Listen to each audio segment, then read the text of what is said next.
ጉባኤ ከይልቅዶን ዝብል እዩ ሕዚ ፈለማ እዚ ጉባኤ እዝዩ መበል ራብዓይ ጉባኤ እዩ ወይ ሓምሻይ ነታ ቤተክርስትያን ንጠቕላላ ንቤተክርስትያን ማለት እዩ ንጠቕላላ ነታ ቤተክርስትያን ኣብ ኣእምሮኹም ሕዚ ጀሚርኩም ክትቐርፅዎ ዝግባእ ኣብዚ ጉባኤ እዝዩ እዚ ጉባኤ እዝዩ ንፈለማ እዋን ሓንቲት ዝነበረት ጥንታዊት ቤተክርስትያን ኣብ ክልተ ዝተኸፈለትሉ እዩ ምክንያቱ ክሪኦ ኢና እዚ እንትኸውን ተሎ እዚ ጉባኤ እዝዩ ሓሙሽተ ናይ ኦሪየንታል ኣብያተ ክርስቲያናት ኣይቕበሎን ምክንያቱ ሓደ ተሰሓዓተ ውሳኔ ዝተዋሃበሉ ስለ ዝኾነ ካልኣይ ናይ ቤተ ክርስቲያን ሊቃውንቲ ከምኒ ዲዮስቆሮስ ዝመሰሉ መከራን ስቃይን ዝተቐበልሉ ስለ ዝኾነ መበል ሳልሳይ ናይ ክህደት ትምህርቲ ንፈለማ እዋን ኣብ ቤተ ክርስቲያን ብጉባኤ እናተገለፈ መፅኡ ግን እታ ቤተ ክርስቲያን ሰንጢቑ ኣትዩ ብፍላይ ናይ ሊዮን ዝተባሃለ ንሱ ናይ ሮማ ቤተ ክርስቲያን መራሒ ንሱ ዝሰደዶ ብኡ ምክንያት ቤተ ክርስቲያን ሓድነታ ንኸይቕፅል ዝተገበረሉ ስለ ዝኾነ እዚ መጀመርያ ንሓዝ እሺ እዚኡ ናይ ኬልቄዶን ጉባኤ ምክንያት ክኸውን ዝኸኣለ ሓደ ግዜ ተፀበይኒ ሬታ ማእኸል ቆልዑ እዩ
እሺ ሬታም ተመሊሰ ኣለኹ ጉባኤ ኬልቄዶን ኣብ ቁስጥንጥንያ ቤተ ክርስቲያን ቆሞስ ኮይኑ ዘገልግል ዝነበረ ኣውጣኪ እናበልና ንፅውዖ ብቤተ ክርስቲያንና ብደንብ ሓዝዎ ስም እዙዩ ናይ ምንፍቕና ማለት እዩ ናይ ክህደት ኣስተምህሮ ኣብታ ቤተ ክርስቲያን ስለ ዘምፀአ ዝተገበረ ጉባኤ እዩ እዚ እውን ብመርቅያን ዘመነ መንግስቲ ማለት ብ600 ኤጲስቆጶሳት ዓመተ ምህረቱ 450 ዓመተ ምህረት እዩ እዚ ዓመተ ምህረት እዚ ከይትርስዕዎ 451 ዓመተ ምህረት እንዳ ቤተክርስትያን እንታይ ተፈፂሙ ንዝብል ምንቲ ክሕግዘኩም ምክንያቱ እዚዩ እዚ ኣውጣኪ ዝተባሃለ መናፍቕ ኣብ ቤተ ክርስቲያን ዝዘርኦ ናይ ክህደት ኣስተምህሮ መሚኻ ኣፅሪኻ እንተኮይኑ ይምለስ ተዘይኮይኑ ግን ካብ ቤተ ክርስቲያን ንክእለ ዝተገበረ ጉባኤ እዩ ናይቲ ጉባኤ ምክንያቱ እዚ እንትኸውን እንተሎ ብዙሓት ነገራት ግን ተፈፂሞም እዩ እዚ ጉባኤ እዚ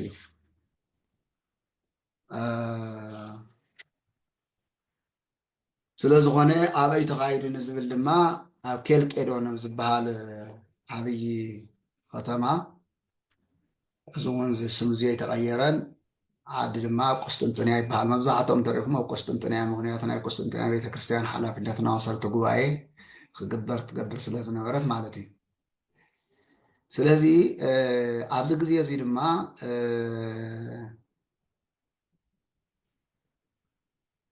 ቅዱስ ቄርሎስ ናይ እስክንድርያ ፓትርያርክ ዝነበረ ልዕሊ 32 ዓመታት ዝኣክል እንታ ቤተ ክርስቲያን ኣገልጊሉ 444 ዓመተ ምህረት ሰዓረፈ ናቱ መንበር ወራሲ ኮይኑ ዝተሰየመ ተመሃሪኡ ዝነበረ ናይ ቤተ ክርስቲያን ብርሃን ዝኾነ ቅዱስ ዲዮስቆሮስ እዩ። ዲዮስቆሮስ ዝብል እውን ሓዝዎ። ቅዱስ ዲዮስቆሮስ ኣብ መንበረ ማርቆስ መበል 25 ፓትርያርክ ኮይኑ ዝተመረፀ መበል 25 ፓትርያርክ ኮይኑ ዝተመዘዘ ኣቦ እዩ። ዲዮስቆሮስ ብትውልዱ ግብፃዊ እዩ። ብሞይኡ ኮነ ብትርፋቱ ድማ እዚዩ ይጎድሎ እዩ ዘይበሃል እዩ። ብትምህርቱ ብሃይማኖቱ ካብ ቅዱስ አትናቴዎስን ቅዱስ ቄርሎስን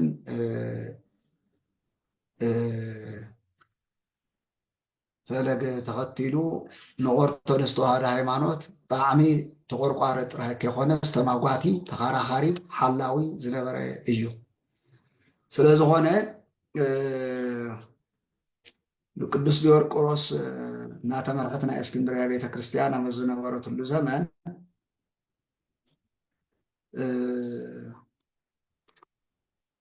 ብ451 ንዝተገበረ ጉባኤ ምክንያት ዝኾነ እዚ ኣውጣኪ ተበለ እንታይ ኢሉ ኣውጣኪ እንታይ ልዩ ናይ ክሕደት ኣስተምህሮ ኣስተምህሩ እንተኢልና እግዚአብሔር ወልድ ይብል እሞ ካብ ድንግል ማርያም ስጋን ነፍሳን ምስ ወሰደ ኣምላኽነቱን ሰውነቱ ስለዝወሓጦ ረቂቁ ኢሉ ገምሃሩ ማለት እዩ። ሕዚ እንታይ ዝገብር ዘሎ እቲ ስጋን ነፍስን ዝተዋህዶ ንሕና ዘእንበለ በዋዴ ዘእንበለ ትውሳኤ ዘእንበለ ምንታዌ እናበልና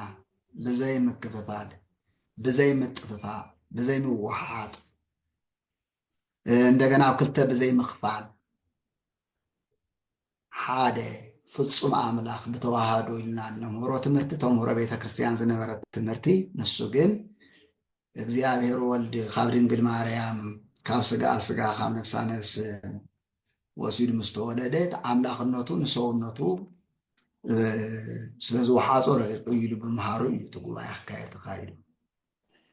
ስለዚ ኣብዝዩ ናይ ሮማ ቤተ ክርስቲያን ሊቀ ጳጳስ ዝነበረ ቀዳማይ ሊዮን ዝበሃል እውን ካልእ ተወሳኺ ናይ ስሕተት ኣስተምህሮ ኣብዚ ጉባኤ እዚኡ ክግበር ክመሓላለፍ ገይሩ ማለት እዩ። ንሱ እንትኸውን እንታይ እዩ ምክንያት ብዙሕ ሰፊሕን እዩ። እቲ ጉባኤ እታ ቤተ ክርስቲያን ናብ ምክፍፋል ከብፅሓ ዝኸኣለ ዋና መሰረት ዝኾነ ድማ ናይ ሊዮን ደብዳቤ እዩ። ንሱ እውን ዲዮስቆሮስ ኣብ መንበረ ማርቆስ ሓላፊ ኮይኑ ኣቦ ኮይኑ ፓትርያርክ ኮይኑ ምስ ተሾመ ዲዮስቆሮስ ሓደ ፍሉይ ባህሪ ነይርዎ። ብእምነቱ ዝመፀ እንተመፀ ንድሕሪ ዘይብል ብውዳሴ ከንዱ ዘይጥለፍ ብጣዕሚ ተሰማዕነት ዘለዎ ኣብ መርመር ማርቆስ ድማ ዝለዓለ ክብሪ ዝተውሃቦ ስለ ዝነበረ ቅድም ኢሉ ንስጥሮስ ዘምህሮ ዝነበረ ናይ ክልተ ባህሪ ትምህርቲ እንደገና ገንዲኑ ናብ ቁስጥንጥንያ ክሰርፅ ናብዚ ናይ ኬልቄዶን ጉባኤ ክሰርፅ ስለ ዝኸኣለ ሊዮን እውን ንኣምላኽና ንኢየሱስ ክርስቶስ ናይ ኣምላኽና ናይ ኢየሱስ ክርስቶስ ባህሪ ናብ ክልተ ከፊሉ ናይ ስጋ ባህሪ ናይ ስጋ ነገር ይሰርሕ ናይ መለኮት ድማ ባህሪ ናይ መለኮት ስራሕ ይሰርሕ ኢሉ ክልተ ባህሪ ዝብል ናይ ክልተ ባህሪ ዝብል ናይ እምነት መግለፂ ደብዳቤ ናብዚ ጉባኤ እዚ ብምልኣኹ እዙይ ድማ ትክክል ኣይኮነን ክርስቶስ ብተዋሃዶ ስጋ ስጋ እውን ብዝተዋሃዶ ቃል መለኮት ኣብ ክልተ ዝኽፈል ኣይኮነን ዘእንበለ ቦኣዴ ዘእንበለ ምንታዌ ዘእንበለ ውላጤ ዘእንበለ ትውስት ዝብል መካተብ ብምምፃእ ቅዱስ ዲዮስቆሮስ ናብቲ ጉባኤ ብተፅዕኖ ዝመፀ ናይ ልዮን ናይ ምንፍቅና ኣስተምህሮ እውን ብምቅዋም ናይ ኣውጣቂ ኣስተምህሮ እውን ብምቅዋም ዓብይ ክትዕ ክገብር ጀሚሩ ማለት እዩ ስለዚ ብፍላይ እቲ ክልተ ባህሪ ዝብል ኣስተምህሮ ፍፁም ስሕተት እዩ ብምባል ብፅኑዕ ምቅዋሙ ጥራይ ከይኮነስ ከውግዝ ጀሚሩ ስለ ዝኾነ እዚኦም ክልቲኦም ተደሚሮም ኣብታ ቤተ ክርስቲያን ተሪኡ ዘይፈልጥ ሓድነታ ዝዘርግ ዝብትን ናብ ዘይኮነ መንገዲ ዝወስድ ኣስተምህሮ ስለ ዝመፀ ዓብይ ክርክር ተላዒሉ እውን ማለት እዩ ኣብዚ ግዜ እዚኡ እዚዩ ናይ ኣውጣኪን ናይ ልዮን ኣስተምህሮ ዲዮስቆሮስ ከምዚ ኢሉ ክቃወሞ ጀሚሩ ሓደ ካብ ኒቅያ ክሳብ ኤፌሶን ኣብ ዝነበሩ ቅዱሳን ጉባኤታት ዝተወሰኑ ውሳኔታት ኩሎም ዝቕንስ ዘመሓይሽ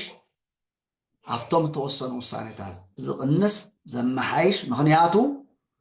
ኣብ ጸሎት ሃይማኖት ተቐሚጡ እናሃለወ ሕዚ ልዮን ኣመሓይሽ የምፅእዎን እያ ዘመሓይሽ ዝቕንስ ዝተወገዘ እዩ ናይ ሳልሳይ ጉባኤ ብኒቅያ እውን ዝተወሰነ ውሳኔ አንቀጽ ሃይማኖት ወይም ጸሎት ሃይማኖት ንብሎ ዝውስኽ ዝቕንስ ዝተወገዘ ይኹን ኣብ ኤፌሶን እውን ከምኡ ኣብ ጉባኤ ቁስጥንጥንያ እውን ከምኡ ስለዚ ናይ ልዮን ናይ ምንፍቅና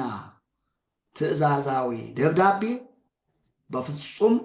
ኣይንቅበሎን ኢና እዚ ጉባኤ እዚ እውን መብዛሕትኦም ናብኡ ስለ ዘዘንበሉ ማለት እዩ እዚ እውን እዚ ጉባኤ ኬልቄዶን እዚዩ ኣይንቅበሎን ኢና ከም ጉባኤ ጌርና እውን ይንወስዶን ኢና እንዲያውም እዚ ቅዱስ ጉባኤ ከይኮነስ ጉባኤ ፈያት ማለት ናይ ሸፋቱ ጉባኤ ስለ ዝኾነ ልዮን ዝለኣኾም መልእክተኛታት እውን ንሳቶም ፈያት እዮም ኢሉ ናይቲ ጉባኤ ሊቀ መንበር ስለ ዝነበረ ቅዱስ ዲዮስቆሮስ ኣውጊዝዎ ማለት እዩ እዚ ግዜ እዚኡ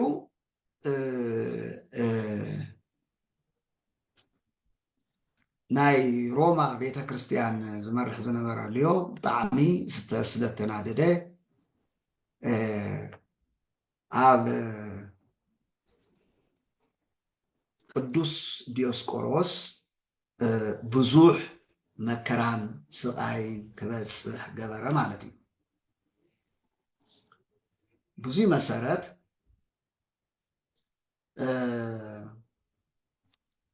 ቅዱስ ዲዮስቆሮስ እቲ ናይ ጉባኤ ኬልጦኖን ዓላማ ትክክል ከም ዘይኮነ ክልተ ባህሪ ዝብል ኣስተምህሮ ናይ ኣውጣኪ እዝዩ ክውገዝ ከም ዝግብኦ ስለ ዘምሃረ ስለ ዘውገዘ እውን ናብ እስራትን ናብ መግረፍትን ናብ ሰብኣይን ከኣቱ ገይሮሞ እዮም ናይ ቅዱስ ዲዮስቆሮስ ትምህርቲ ዓላማን ተኸቲሎም ሻሁ ዝተፈለዩ በቲ ሻሁ እስክንድርያ ሶርያ ኣርመን ህንድን እዮም ነይሮም በዚ ሕዚ ሰዓት ድማ ናይ ኦሪየንታል ኣብያተ ክርስቲያናት እናበልና ንፅውዖም ማለት እዩ ኣብዚ ግዜ እዚኡ እያ እታ ቤተ ክርስቲያን ክትክፈል ትኽእላ ማለት እዩ ናይ ምብራቕን ናይ ምዕራብን ተባሂላ ኣብ ክልተ ተኸፊላ እዚ እውን እንታይ እዩ ብተዋሃዶ ዝኣምኑን ብተዋሃዶ ዘይኣምኑን መፈለማ ኣዋን ናይ ካቶሊክ ቤተ ክርስቲያን ምስ ናይ ግሪክ ቤተ ክርስቲያን ተሓዊሶም ተነፂሎም ወፅኦም ማለት እዩ ምፍልላይ ተፈጢሩ ሕዚ ቤተ ክርስቲያን ዝነበረ ሓድነትን ስምረትን እንታይ ኮይኑ ማለት እዩ ኣብዚ ጉባኤ እዚ ፈሪሱ ናይ ኬልቄዶን ጉባኤ ናይ ካቶሊክ ቤተ ክርስቲያንን ናይ ግሪክ ቤተ ክርስቲያን ተቀበልዎ ናይ ኦሪየንታል ኣብያተ ክርስቲያናት ግን በፍጹም ኣይቕበሎን ተወገዘ እዩ ማለት እዩ ምክንያቱ ናይ ክሕደት ኣስተምህሮ ክፀድቀሉ ዝተገበረ ስለ ዝኾነ ልዕሊ ኩሉ ድማ ቅዱስ ዲዮስቆሮስ ብመርቅያን ምክንያት ብቴዎዶስዮስ ምክንያት ብጣልቃ ብምእታው ነገስታት ጣልቃ ኣትዮም ናይ ቤተ ክርስቲያን ደጉም ኣፋሊሶም ንቅዱስ ዲዮስቆሮስ ኣካሉ ክሳብ ዘጎድል ጭሕሙ ኣይተርፍ ኣስናኑ ክሳብ ዘይተርፍ ብዙሕ መከራን ስቃይን ዘብፅሕሉ ስለ ዝኾነ እዚ ጉባኤ እዚዩ ጉባኤ ናይኮነን እዩ ክሳብ ሕዚ እውን ማለት እዩ ልዕሊ ኩሉ ድማ ናይ ክሕደት ኣስተምህሮ ስለተሓላለፈሉ እዩ እዚ ምክንያት ቤተክርስትያን ኣብ ክልተ ተኸፊላ እዩ እዚ ናይ ካቶሊክ ቤተክርስትያን ክልተ ባህሪ ብዝብል እምነት ትፍለጥ ማለት እዩ ክልተ ባህሪ ብዝብል እምነት ትፍለጥ ናይ ግሪክ እውን እዚ ተኸቲላ እያ ኸይዳ ዞዝኒ ኣስተምህሮ እያ ተኸቲላ ድሕሪ ግዜ ግን ድሕሪ ተወሰነ እዋን ንስኹን መፀሉ ኢና ብ1058 ድማ ናይ ካቶሊክን ናይ ግሪክን ቤተክርስትያን ከዓ ተኸፊላ ክልተ ማለት እዩ ስለዚ ኣብ ዓለምና ንዘሎ ናይ ምክፍፋልን ናይ ምንፍቅናን መሰረትን መጫጭሒትን መን እያ ኮይና ናይ ካቶሊክ ቤተክርስትያን እያ ሕዚ እንተስተውዒልኩም ኣብ ዓለምና ዘለዉ ብምልኦም ናይ ፕሮቴስታንት እምነት ተኸተልቲ ኩሎም ናይ ኣርዮሳውያን ብምልኦም መሰረቶም ካብ ናይ ካቶሊክ ቤተክርስትያን እናተነፀሉ ዝወፅ እዮም ካብኣቶም ሓደ ሉተር እዩ ፈላማይ ናይ ኤቫንጀሊካን ናይ ሉተራን ኣብያተ ክርስቲያናት መርሓ ማለት እዩ ናይ ካቶሊክ መነኩሴ እዩ ነይሩ ካብ ካቶሊክ ቤተክርስትያን ዝወፀሉ ምክንያት እታ ቤተክርስትያን ስለ ዓለማዊ ጉዳይ ትግደስ እምበር ስለ መንፈሳዊ ጉዳይ ስለ ዘይትግደስ ብምቅዋሙ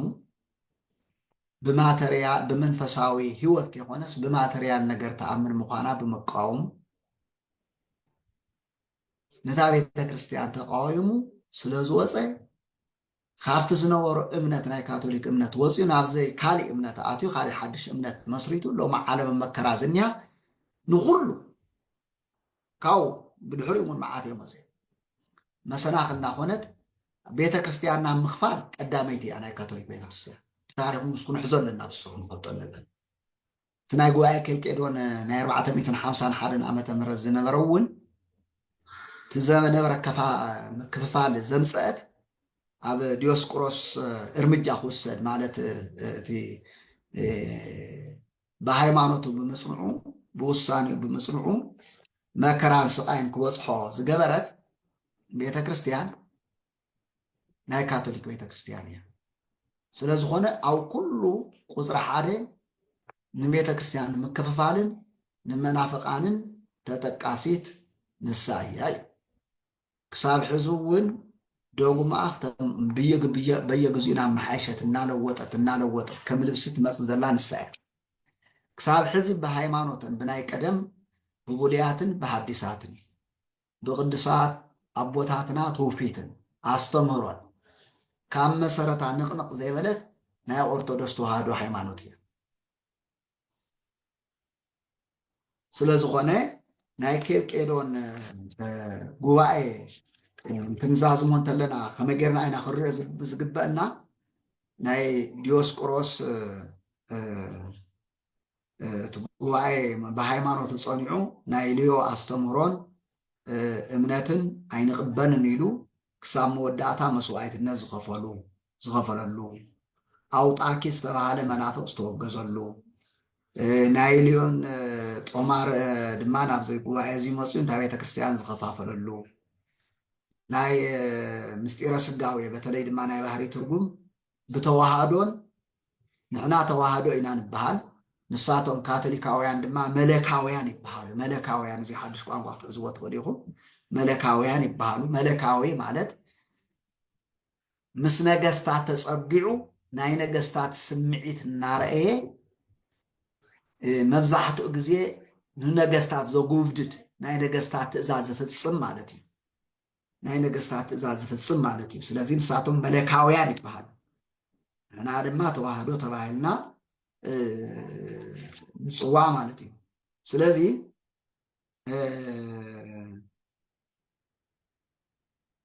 እዚ እዩ ኣብ ጉባኤ ኬልቄዶን ተፈጺሙ ስለዝኾነ ንፈለማ እዋን ሓንቲት ዝኾነት ቤተ ክርስቲያን ኣብ መዓዝያ ሓደ እምነት ሓደ ኣስተምህሮ ሓደ ዶግማ መናፍቃን ናውገዘት ብፈሪሳውያን ዘይፈረሰት በሲሞናውያን ዘይፈረሰት ብግንስቲካውያን ዘይፈረሰት ብድሓር ዝመፁ ኣሮሳውያን ዘይፈረሰት ቤተ ክርስቲያን ብናይ ባዕላ ብዞም ናይ ቁስጥንጥንያን ናይ ሮማን ናይ እስክንድርያን ናይ አንጾኪያን ብዝምርሑ ዝነበሩ ጉባኤታት ካብኣቶም ሓንቲ ናይ ሮማ ቤተ ክርስቲያን ስለ ዘፈንገጠት ንስልጣን ብስልጣን ምክንያት እዩ ስልጣን ብምድላይ ዓለማዊ ስልጣን ብምድላይ ከም መሰለ ናይ ዶግማ መፋለስ ኣስተምሮ ስለ ዘምፀት ኣብ ቤተ ክርስቲያን ክትኽፈል ክኢላ ማለት እዩ ስለዚ መሰረቱ ድማ እንታይ እዩ ነይሩ ናይ ሃይማኖት ጉዳይ እዩ ነይሩ እቲ ናይ ድዮ ኣስተምሮስ ሃይማኖት ተመርኮዘ ድዩ ነይሩ እንተኢልና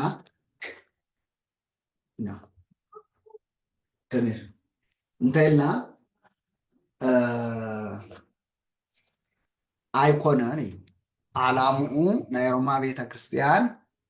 ንሕና ርእሰ ቤተ ክርስቲያን ክንኮን ኣለና ኩለን ኣብያተ ክርስቲያናት ክንመርሕ ኣለና ስምና እውን ካቶሊክ እዩ ካቶሊክ ማለት ልዕሊ ኩሉ ማለት ብዝብልዎ ማለት እንተላዕለ ኩሉ ጉባኤ እንብሎ እዩ ንሱ እንታይ ቤተ ክርስቲያን ዝተዋሃበ ስያሜ ንሳቶም ወሲዶም ንሕና ዓይና ክንመርሕ ዝግበአና ንሕና ዓይና እንታይ ቤተ ክርስቲያን ክንመርሕ ዝግበአና ንኣና ክወሃብ ኣለና ካብ ቁስጥንጥንያስ ናባና ክዘውር ኣለዎ ዝብል ናይ ስልጣን ውድድር ዘምጾ ነታ ቤተ ክርስቲያን ከፊልዋ ማለት እዩ እዚ ብዙይ በደንብ ክንጭብጦ ክንክእል ኣለና እተን ብናይ ዲዮስቆሮስ ቅዱስ ዲዮስቆሮስ ብዝወሰዶ ኣቋምን ብዝሓዞ እምነትን ተኸቲለን ዝኸዳ ድማ ናይ እዘን ኦሪየንታል ቤተ ክርስቲያናት ንብለን ማለት እዩ ናይ ግብፅን ናይ እስክንድርያን ይቅርታ ናይ እስክንድርያ ማለት ግብፅ ማለት ናይ እስክንድርያን ናይ ህንድን ማላባር ናይ አርመን ነገሩን መን ያነበረት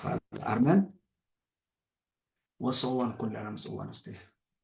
ያው ንሕና ናይ ኤርትራ ናይ ኢትዮጵያ ናይ ትግራይ ናይ ሶርያ ማለት ናይ ሶርያ ኦርቶዶክስ ኣብያተ ክርስቲያናት ብዙይ ጸኒዐን ሰለስተ ጉባኤ ጥራይ ይቅበላ ቀዳማይ ጉባኤ ናይ ኢየሩሳሌም ንሱ ክንቆጽሮ ይንኽእልና ናይ ኒቅያ ናይ ቁስጥንጥንያ ናይ ኤፌሶን ማለት ናይ ኒቅያ ብ325 ዝተገበረ ጉባኤ ናይ ቁስጥንጥንያ ብ381 ዝተገበረ ጉባኤ ናይ ኤፌሶን ብ431 ዝተገበረ ጉባኤ ይቅበላ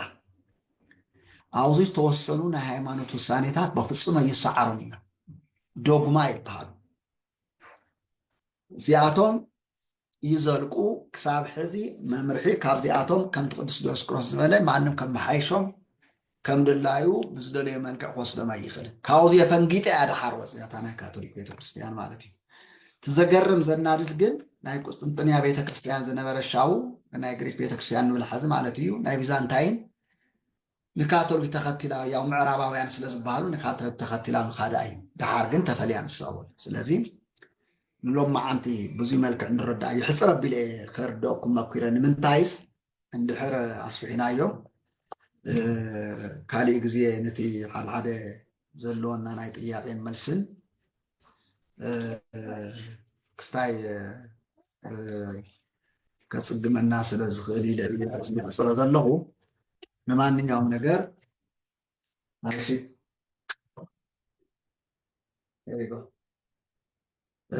ኣውዚ ኣኽለና ምእንቲ ከይወስደልኩም ግዜ ብሓፂሩ ሕፅር ዝበለ መብራህርሂ ሂበኩም ዝኒኹ ማለት እየ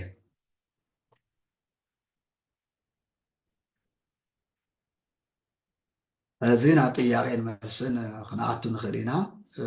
ንምንታይ ሓደ ሓደ ጥያቄታት ተሊኩም ፀሓፉ እሞ ካብኡ ኣብኣቶም መበገሲ ጌርና ዝከኣልናዮ ሎማዓንቲ ንምልስ ዘይከኣልናዮም ድማ ማለት ግዜና ምስ ግዜና ማለት እየ ኣብ ዝመፀሎ ሶሙን ክነጠቃልልና ማለት እዩ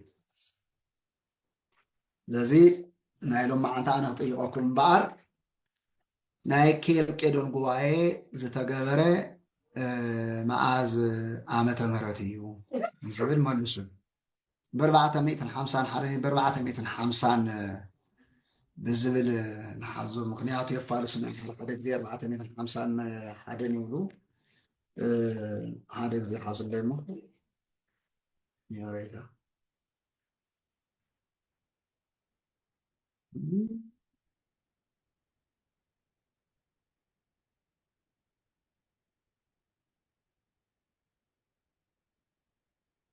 እሺ ናይ ጉባኤ ኬልቄዶን ብመዓዝ ዓመተ ምህረት እዩ ተኻይዱ ኢና ዝበልና ብ450 ኢሎም ዝፅሕፍዎ ኣለዉ ብሓቂ ግን ናይ ዓመተ ምህረት ምንም 51 እዩ ዋና ክንወስዶ ዘለና ብ451 ዓመተ ምህረት ተኻይዱ ደኢልና እሺ ኣብዚኡ ክንደይ ሊቃውንቲ ተኣኪቦም ነይሮም ኣብ ጉባኤ ኬልቄዶን ዝተኣከቡ ሊቃውንቲ ክንደይ እዮም 636 ኢልኩም ሓዝዎ 636 እዮም ተኣኪቦም ነይሮም በዝሒ ነይርዎ እዩ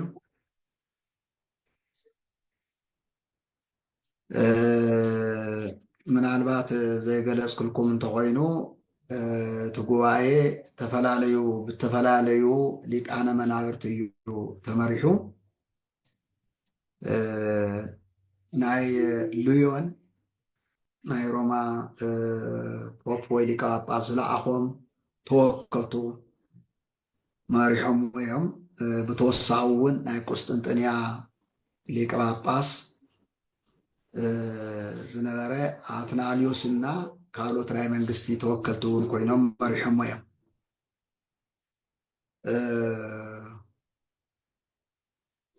ኣብዚ ጉባኤ እዚዩ ብበዝሒ ብዙሓት ኤጲስቆጶሳት ዝመፁ ካብ እስክንድርያ እዩ ነይሩ ነዞም ኤጲስቆጶሳት ጳጳሳት ማለት እዩ መሪሑ ዝመፀ ድማ ቅዱስ ዲዮስቆሮስ እዩ ልዕሊ 25 ኤጲስቆጶሳት ተኸቲሉ ናብቲ ጉባኤ ከም ዝመፀ ይንገር ማለት እዩ ስለዚ ኣብዚኡ ነቲ ጉባኤ ምክንያት ዝነበረ ናይ ኣውጣኪ ኣስተምህሮ እኳ እንተነበረ ኣብዚኣ ሕዚ ክጥይቀኩም እቲ ጉባኤ ዘይንቅበለሉ ክንቅበለሉ ዘይከኣልና ዋና ምክንያት እንታይ እዩ ንምንታይ ኢና ንሕና ዘይንቅበሎ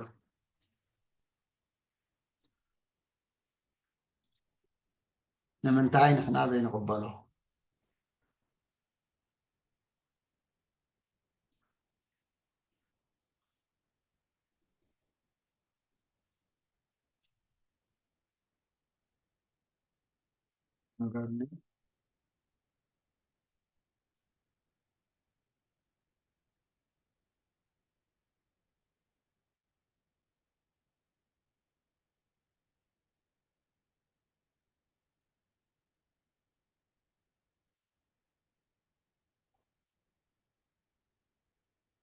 ንኣብነት ናይ ክልተ ናይ ብጣዕሚ ፅቡቅ ሕዚ መፂኹም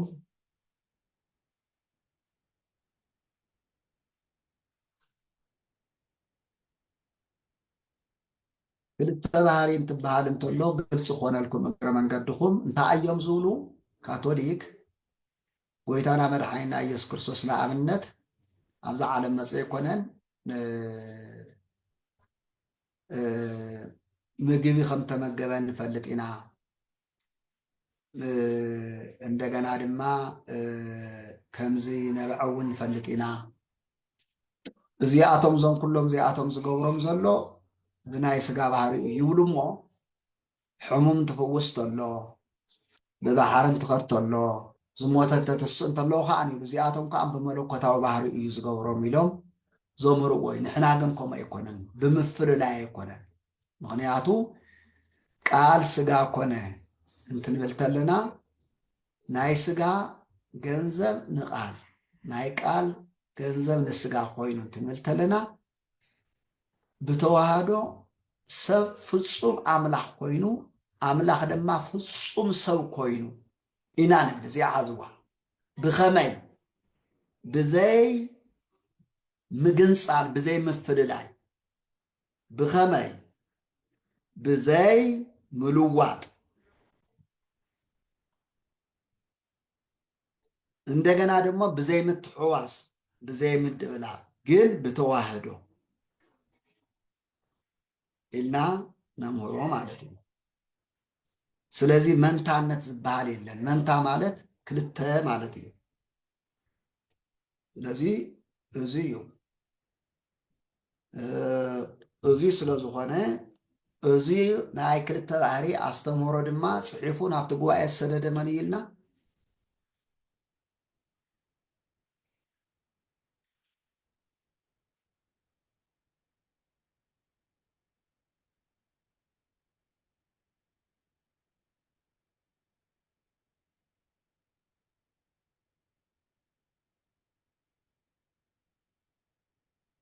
بتاع مسجرهم بتاع مجرم بتاع مجرم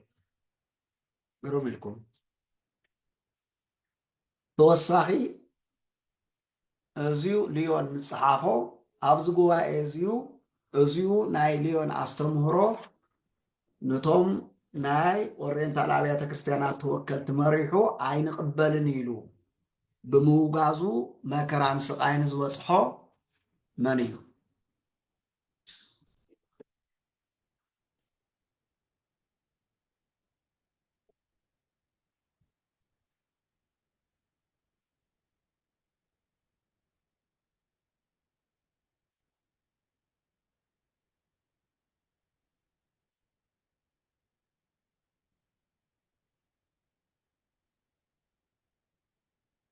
ቅዱስ ጊዮርጊሮስ እሱ ጥራይ ኣይኮነን ሓደ ኣብቲ ጉባኤ እውን ሚእቲ ብምእቲ ሓሳውን ከይገልጽ ብጭሆትን ብውከትን ካብቲ ጉባኤ ክርሕቕ ምግባሮም ልዕሊ ኩሉ እውን በቃ ክውገዝ ኣለዎ ኢሎም ናይ ውግዘት መልእኽቲ ብምሕላፎም ካብኡ ሓሊፎም ተሪፎም ናይ እስክንድርያ ቤተ ክርስቲያን ዘናኣእስ ነገር ብምግባሮም ኣብ መወዳእታ እውን ብኡ ክሰግርዎ ስለ ዘይከኣሉ ቅዱስ ጊዮርጊሮስ ብንግስቲ ብርክልያ ተባሃለት ፀዊዓ እምነቱን ሓሳውን ንክልውጥ ንትናይ ልዮን እምነትን ሓሳብ ንክቅበል ብዝተፈላለየ መልክዑ ክተእምኖ መኪራ ንሱ ግን ብፍጹም ክቅበላ ኣይከኣለን ብድሕሪኡ ግን ጽሕሙ ኣስናኑ ጽሕሙ እናተጎተተ ክሳብ ዝረግፍ ኣስናኑ እናተደብደበ ክሳብ ዝረግፍ ብዙሕ መከራን ስቃይን እንተብፅሕሉ በፍጹም ካውዝዩ ካብ እምነቱ ፈልተት ክብል ኣይከኣለን ዝንትኡ ትፍሪ ሃይማኖት እናበለ እዚዩ ዝረኽቦ ዘለኹ መከራ ናይ ሃይማኖተይ ውፅኢቱ ፍረ እዩ እናበለ ከም እተቐበሎ ንርኢ ማለት እዩ ስለ ዝኾነ ናይ ቅዱስ ዲዮስቆሮስ ኣስተምህሮ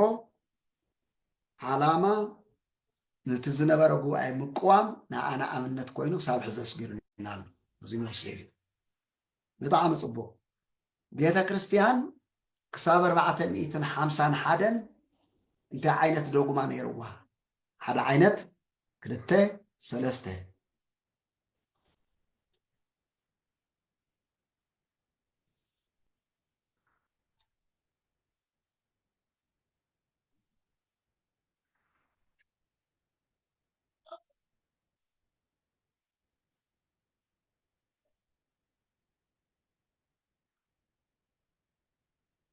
ብጣዕሚ ግሩም። ስለዚ እዚ እንድሕር ተረዲና ኣሎም መዓንቲ ናይዞም ናይ ቤተ ክርስቲያን ዓበይቲ ጉባኤ ሓደ እንድሕር ኢልኩም ትኽክል ይኹን። ብድሕሪኡ ግን ያው እናተሸንሸነ ካብቲ ሓደ እናፈለሰ እናወፀ እዚ ከም ዝመፅሐን ትደስ ዝብል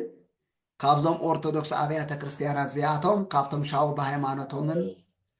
ብእምነቶምን ብናይ ሃዋርያት ኣስተምሮን ፀኒዖም ዝወፁ ብድሕሪኡ ካብኣቶም ተኸፊሉ ዝወፀ ናይ መናፍቃን ትምህርቲ የለን፣ ኣስተምሮ የለን። ብጣዕሚ ትደስ ዝብለካ ንሱ ካብ ግብፂ ቤተክርስትያን ተነፂሉ ዝወፀ የለን፣ ካብ ሱርያ ቤተክርስትያን ተነፂሉ ዝወፀ የለን። ማለት ሃይማኖቱ ዝቀየረ ናይ ካቶሊክ እምነት ተኸተለ። ኣብ ህንዲ ቤተክርስትያን ምክፍፋል ነይሩ እዩ፣ ግን እቲ ሃይማኖት ዘቀይረ ኣይኮነን። ብናይ ባዕሎም ብናይ ከባቢ ብናይ ዓዲ እዮም ዝተፈላለዩ እምበር ሃይማኖቶም ናይ ተዋህዶ እምነት ናይ ኦርቶዶክስ ሃይማኖት ሒዞም እዮም ክልተ እውን ተኸፊሎም ማለት እዩ። ስለምሳሌ ኤርትራ ኣብ ትሕቲ ኢትዮጵያ ነይራ፣ እዚ ኤርትራ ዓርሳ ምስ ከኣለት ናይ ባዕላ ኦርቶዶክስ ተዋህዶ ትብለላ። ንሕና ፈላሚት ነይራ ኣክሱማዊት ፅዮን ማርያም ነይራ፣ ናብ ኢትዮጵያ ብዝብል መስሪታ ትኸድ ነይራ። ብቲ ዝበፅሐና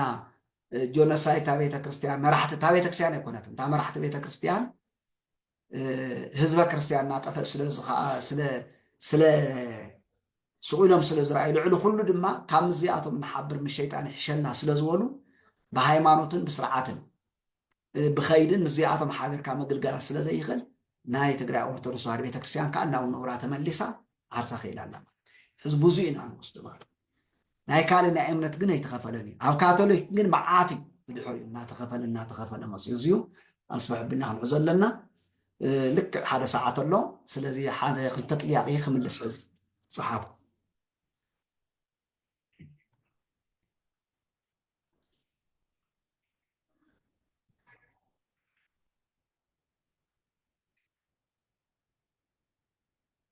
ኦኬ እንድሕር ዘይፅሒፍኩም ንጥያቄ ዝመፁ ክነግረኩም ኣነ ካበይ ከም ዘምፅእ እቶም ናይ ጥያቄታት ዘምፅኦም ርእስታት ካበይ ከም ዝኸውን ታሪክ ቤተክርስትያን ክነግረኩም ተመሊስኩም ማስታወሻ ምእንቲ ክትርእዩ። ሓደ ታሪክ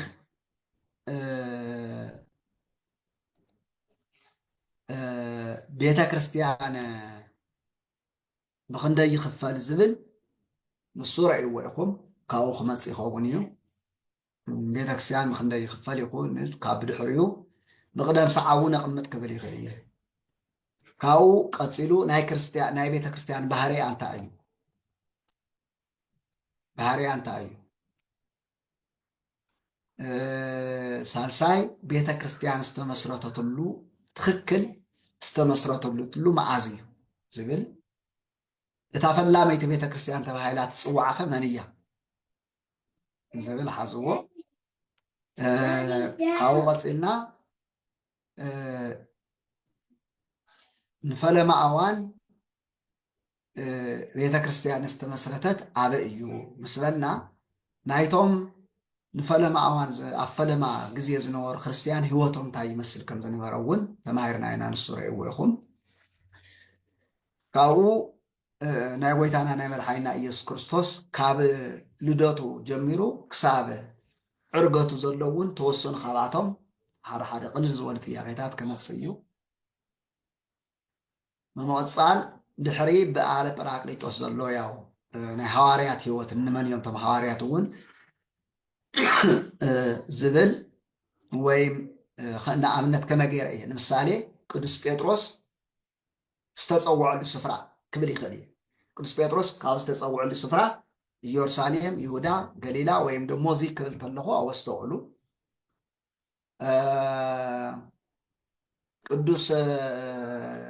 ቅዱስ ማርቆስ ቁፅሩ ካብ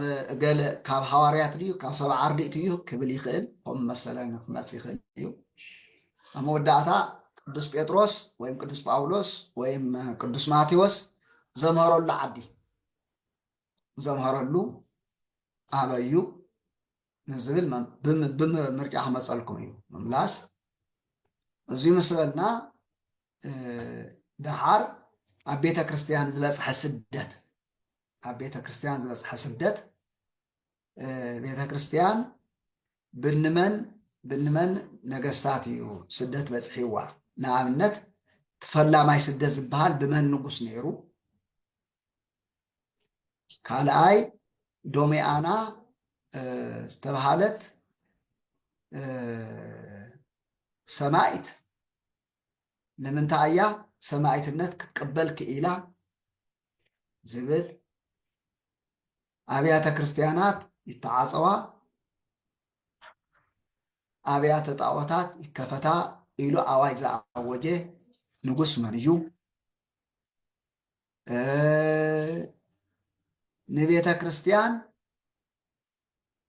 ዓብይ ብርሃን ኮይኑ መፂኡ ኣብያተ ጣዖታት ይዕፀዋ ኣብያተ ክርስቲያናት ይኽፈታ ኢሉ ናይ ቤተ ክርስቲያን ትንሳኤ ዘበሰረ ንጉስ መን እዩ እዚዩ በቐለልቲ ማለት እዩ ክመፀልኩም እዩ ካብኡ ቀፂልና እንታይ ኢና ክንርኢ ኣብ ቤተ ክርስቲያን ውሽጢ ዘጋጠመ ናይ መናፍቃን ኣደጋ ክብል እየ ካብኡ ተመሊሰ ግን ብዘመን ሃዋርያት ዝነበሩ መናፍቃን ብሃዋርያት ዘመን ዝነበሩ መናፍቃን እንመን እዮም ኢለ ካብኣቶም ክጥይቐኩም እየ ድሓር ብዘመነ ሊቃውንቲ ማለት ድማ ቤተ ክርስቲያን ክንደይ ጉባኤ ትቕበል ኣስፈሕ ኣቢልና እንዲያውም ንሱ ኢና ክንሪኦ ሓደ እቶም ዝተገበሩ ጉባኤታት ዓመተ ምህረቶም እቶም ጉባኤታት ዝመርሑ ሊቃነ ጳጳሳት ነቲ ጉባኤ ምክንያት ዝኾነ እንታይ እዩ ነይሩ ምክንያቱ ንዝብል ምስ መሓዝ ኣብቲ ጉባኤታት ተጠይቆም ካብ ክሕደቶም ክምለሱ ዘይከኣሉ ተወገዙ መናፍቃን ንሳቶም እውን ምርኣይ ብፍላይ ጉባኤ ኒቅያን ጉባኤ ኤፌሶንን ጉባኤ ቁስጥንጥንያ ክትሪእዎም ይግባእ እቲ ናይ ሎም መዓንቲ ጉባኤ ቀልት ከይዶን ሓደ ክልተ ጥያቄን ተምፅእ ካብኡ ከምፅእ ዝኽእል ስለዚ ቀሊል ብዝቀሊሉ ብዝርድአኩም መልክዕ ክመፅእ እዩ እዚ ምስ በልኩም ኣብ ናይ ክርስቲያናዊ ስነ ምግባር ድማ ዝመፅእ ክነግረኩም እየ ስማዕ ኣለሪ ድልዋት ዲኹም ስማዕ ኣሎ ዶ ክርስቲያናዊ ህይወት ዝምልከት ዝመፅእ ድማ ሊቀ ካህናት ክቡር ሊቀ ካህናት ሃይለ ስላሴ ዘመርኹም ኣስተምህሮ ብዝምልከት ካብኡ ድማ ጥያቄ ወፂኦም ስለድለይለዮም ኣለኹ ሰይደምለይ ኣለዉ ክትሪእዎም ዝግባእ ምክንያቱ ፅንሑና ሓደ ግዜ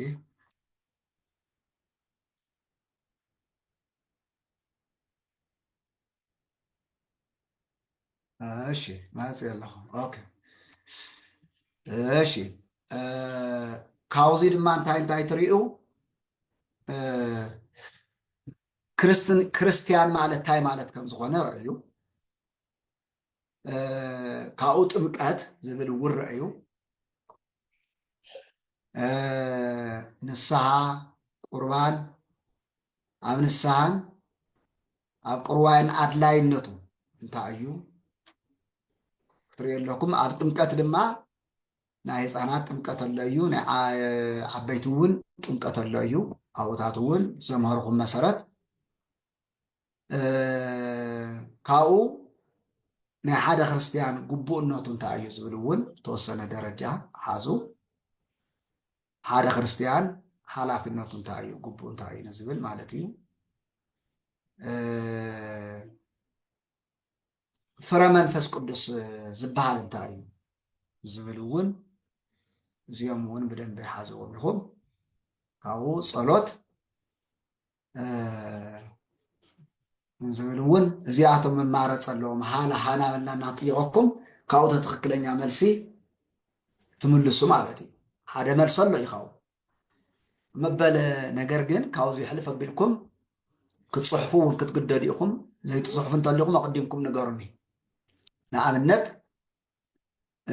ናይ ጥምቀት ብዝምልከት ሕፅረ ኣቢልካ ገለፅ ዝብል ክመፅእ ይኽእል እዩ ወይም ደሞ ናይ ህፃናት ብዝምልከት ጥምቀት ስትግለፅ እንተተባሂልኩም ሕፅር ብዝበለ መልክዑ ክትፅሕፉ ማለት እየ ከምኡ ዘይትኽእሉ እንተልኩም ኣቐዲምኩም ንገሩና ምክንያቱ እቲ በማራፂ ክንገብሮ ስለዚ እንታይ ማለት እዩ ንኣብነት ክርስትና ማለት እንታይ ማለት ከም ዝኾነ ግለፅ እንተኢለ ክርስትና ማለት እዚ ማለት እዩ ኢልካ ምፅሓፍ ማለት እዩ እዚ ሓደ ካብ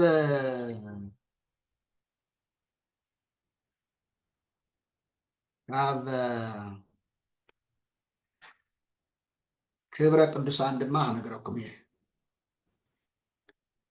ሊቀ ጉባኤ ኣባ እስጢፋኖስ ዘመርኩም ማለት እዩ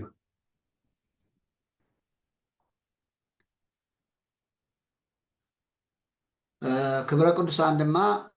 ኣነ እውን ብዙሕ ዘመርኮ ነገር ኣለኒ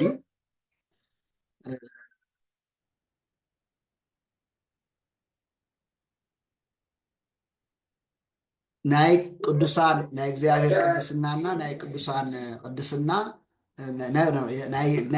ቅዱስ እግዚኣብሔር ትንብል ተለና ቅዱሳን ትንብል ተለና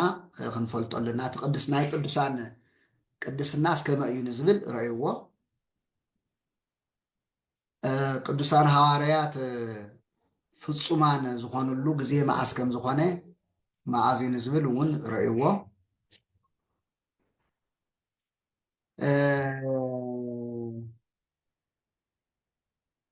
ካብኡ ቅዱሳን ካባና ዝተፈለዩ ቅዱሳን ዘግብሮም እንታይ እዩ ዝብል እውን ረእዩ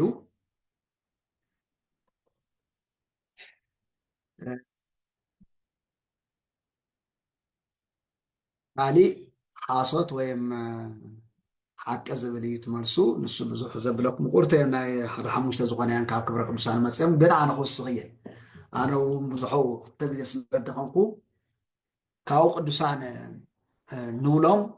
መንን መን እዮም ዝብል እውን ክውስኽ እየ ብተወሳኺ ናይ ቅድስና ማዓርግ ኣሎ ዝተምሃርናዮ ናይ ቅድስና ማዓርግ ፍፁም ቅድስና ንሳቶም እውን ረእይዎ ክንወስኾም ኢና ማለት እዩ ስለዚ ሎም መዓልቲ ካብኡ ናይ ምስጢረ ስላሴን ምስጢረ ኣምስተ ኣዕማደ ምስጢርን ናይ ሓዲስ ኪዳን ተርፈና ንሶ ዝመፀሎ ሰንበት ምስትናት ክንገልፀልኩም እየ ስለዚ ድልዋን ዲኹም ኩልኹም ተዳልዩኹም ዲኹም